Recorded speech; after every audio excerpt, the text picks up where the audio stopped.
والوالدات يرضعن أولادهن حولين كاملين لمن أراد أن يتم الرضاعة،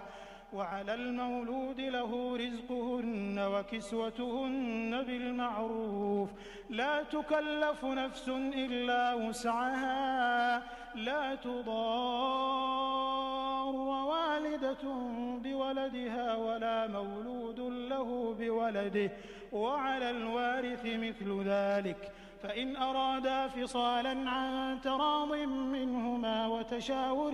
فلا جناح عليهما، وإن أردتم أن تسترضعوا أولادكم فلا جناح عليكم إذا سلمتم ما آتيتم بالمعروف، واتقوا الله واعلموا أن الله بما تعملون